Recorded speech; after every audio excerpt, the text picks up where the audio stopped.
What's up, PodFit students? Once again, my name is Sir Aaron, and today I will show you how to do the knee hug with a forward lunge.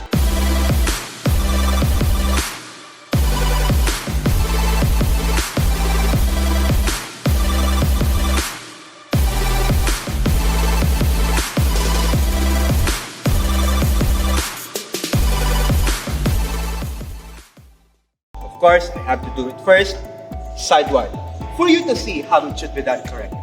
First, you have to hug your knee close to your chest. There. So once you hug your knees, you have to make sure that the other leg is straight, your back is straight, your core is tight, and you have to observe your proper breathing. Once again, hug your knees tight, leg straight, core tight, back straight.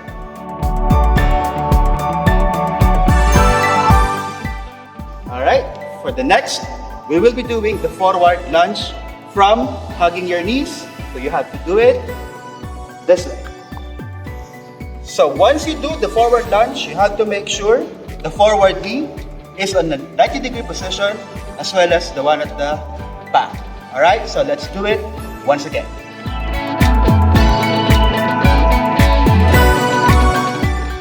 Up, hug tight, leg straight, core tight, and then forward, and then down, keeping the 90-degree position, and then up. Alright, so let's do 4 more repetitions.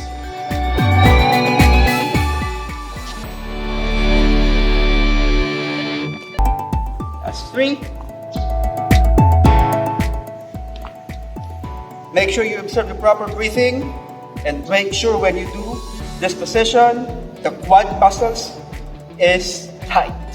Alright, so 2 more. And last one.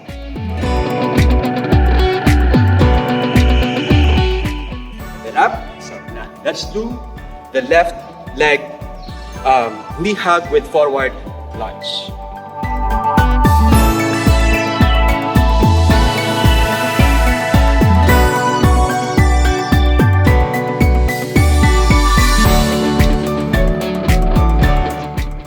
Always remember to keep your core tight and your back straight.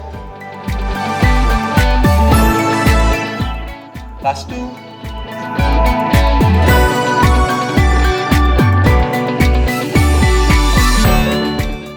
And last one. Alright, just a reminder, PodFit students. When you do forward lunge, don't make it forward, literally forward, but instead make it diagonally forward, just to make sure you will be on your balance. Alright, so that's it for today. See you on the next exercise.